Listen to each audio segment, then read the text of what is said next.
400,000 Americans lost. Actually, as of this morning, it was 439. It's growing so fast. The estimate is that we'll be 500,000 in February. And in Arizona, COVID has officially become the #1 cause of death. This is in addition to all the death and grief that we would have already experienced. 400,000 people, almost all of them in hospitals without family around, with exhausted nurses taking such excellent care of them. How do we even comprehend that number? I don't have 400,000 of anything that's tangible, so I have to resort to other metaphors.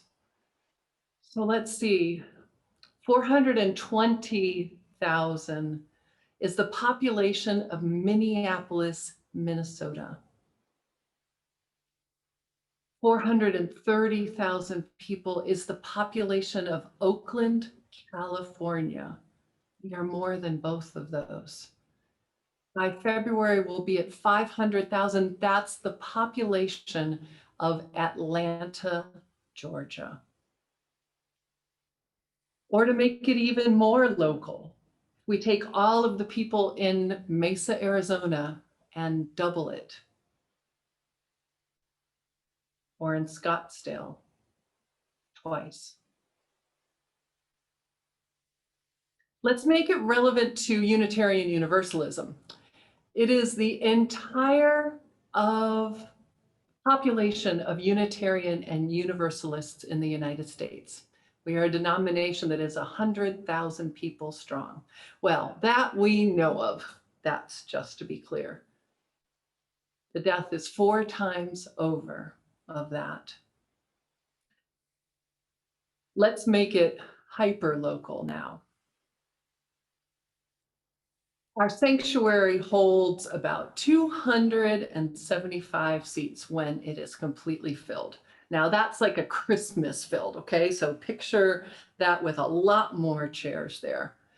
We have over 13,022 deaths in Arizona. That is 47 filled sanctuaries. The sanctuary. 47 times in the state of Arizona.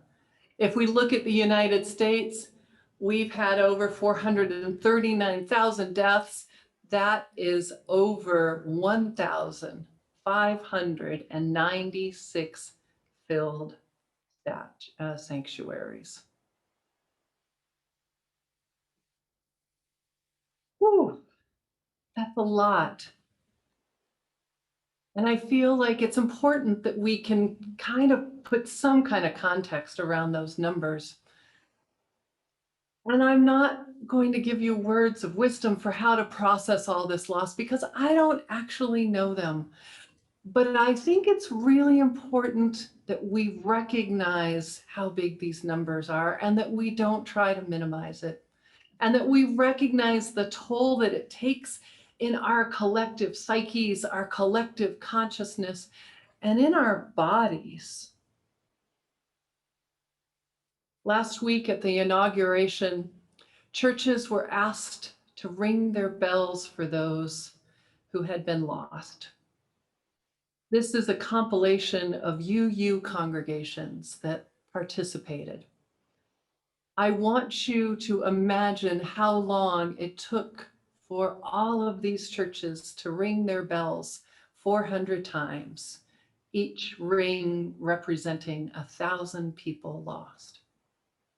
At the National Cathedral, it took 42 minutes. Let us listen and try to comprehend the enormity of it all.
I'm seeing many of you who recognize some of those congregations. I see others of you asking for UUCP to get a bell. I know that many of you have individually had loss in your family and friends this year.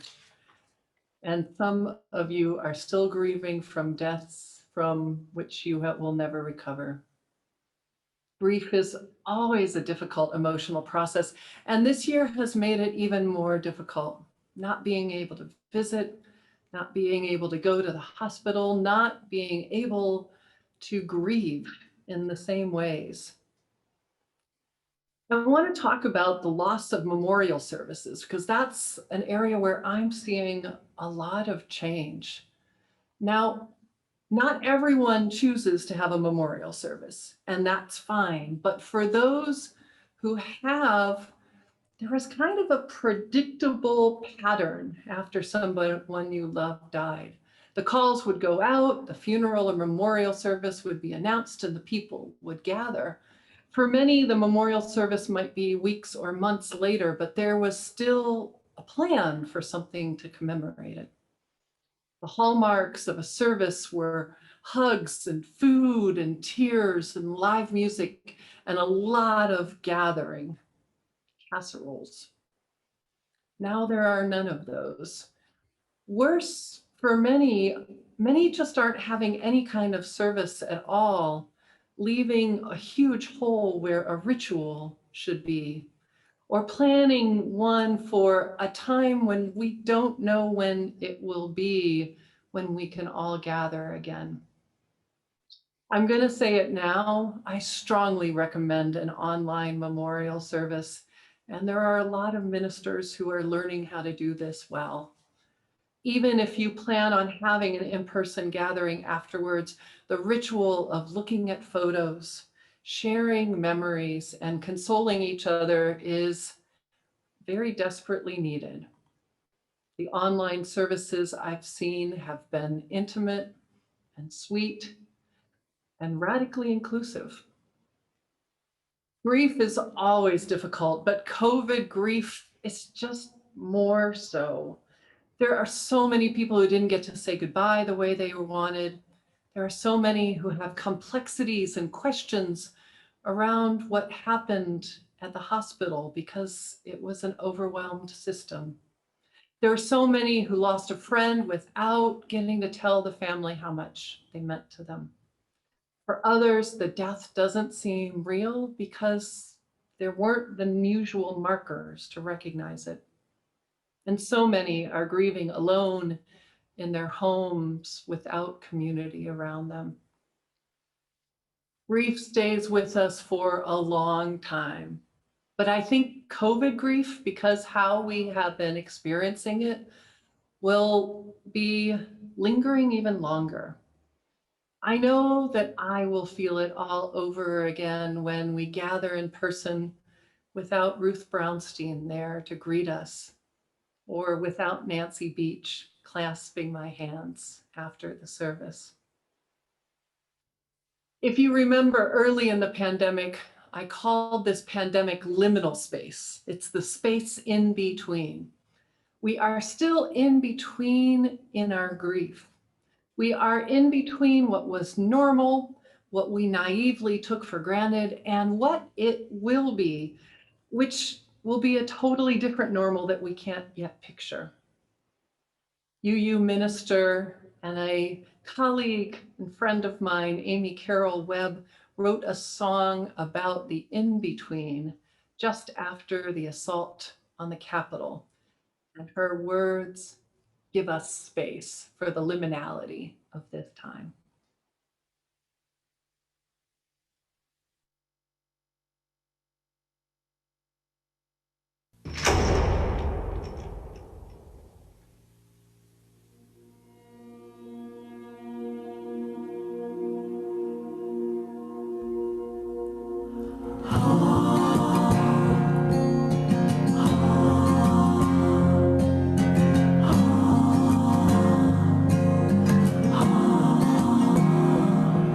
I'm standing in the hallway, looking at the door. should open the one I'm waiting for. The future's here before me, the past is closed behind, and I don't know which way to turn or what I hope to find, so I'm just waiting, waiting in between.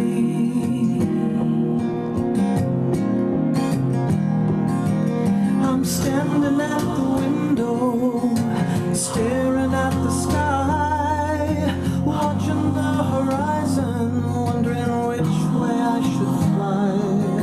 How do the winter birds know where to go and when it's time? When I can't hear my own heartbeat for the noise inside my mind, while I'm waiting, waiting in between.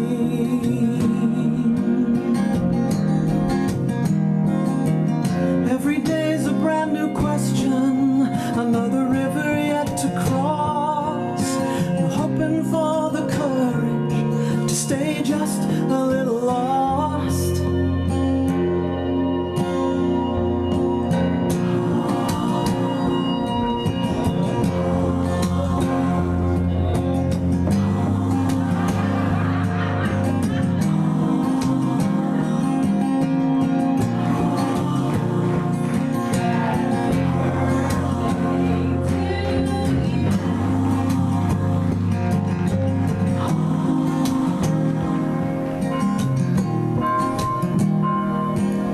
We're standing at the crossroads where we've been and yet to go, when prayers seem unanswered and questions hover low.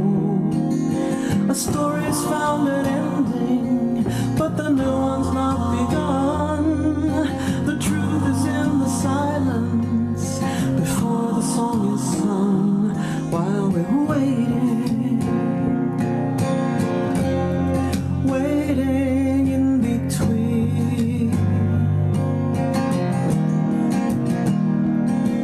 We're waiting, waiting in between.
Okay, I want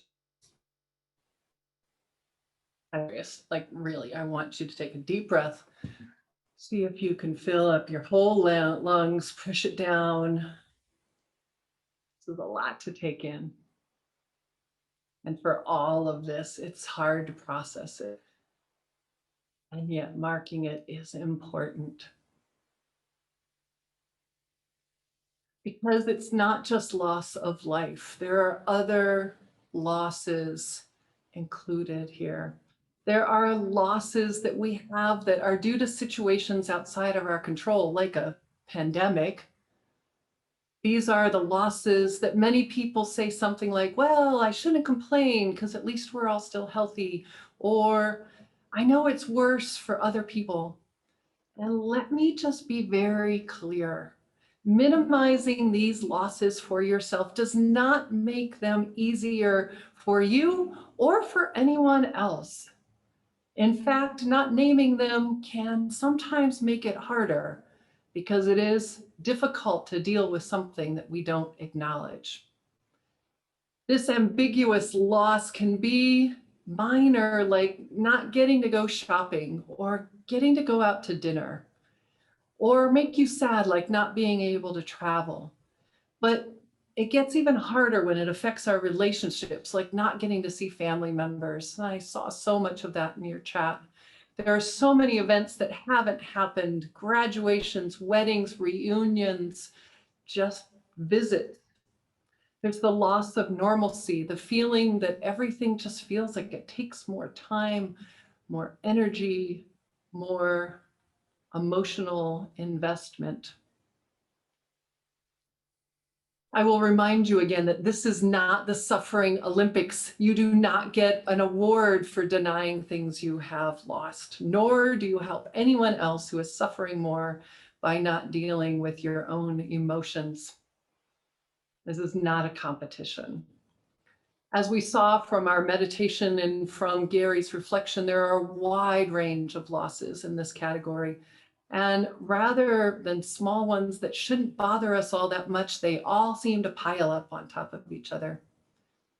I think it's important to name the ambiguous loss and stress of our country too, reckoning with whether we want to be a democratic nation, and the reckoning of our racial history and current situation. Both of these are losses and stresses and hard on our psyches and our hearts. Ambiguous loss prompts an especially challenging kind of grief. It's confusing and disorienting, and it defies popular ideas about closure, which we are recognizing is probably never really a thing. For so long, we've been wondering when there will be an end to it. And then we learned, okay, there will be an end when we get a vaccine. And now that we have the vaccine, we realize that it's just not that clear. Existing in the not knowing of our current lives feels unsustainable. Because ambiguous loss can be so complex and distressing, it also can't be solved with traditional means. I know that many of us have tried to have Zoom parties, breaking bread, taking up new hobbies to get ourselves out of this. But the truth is that no matter how creative we get, and no matter how much it helps, and it does, there can be a deep fatigue that comes out of all of it. Feeling this ambiguous loss is normal. Feeling tired is rational. And I'm here to tell you that it's valid. Naming it as ambiguous loss and practicing acceptance of it is how we cope. Feeling ambivalence is a logical reaction. Feeling tired is also. And I want to affirm that it is a key component of our faith that we can hold multiple things to be true at the same time. I think of Amy McClendon's service on yes and. Things have changed and not all of it is for the worse. We don't know when this will end, and we know it will get better. Our freedom has been impacted, and I recognize how much control I do have of my life. It's not just me saying this, but almost everyone who has written about ambiguous loss has said the same thing, that the solution is community. Finding people who you can talk to, who care, listening to their stories, community, and events like last night, and seeing all of the other stories that exist on the website. There are more great stories there that I hope you will listen to. Finding ways to still find laughter, finding ways where we can still grieve. Grief is the emotion of the season: collective grief, individual grief, and ambiguous grief. I want you to know that you are not alone in this, and we will get through this together. May you find peace and meaning and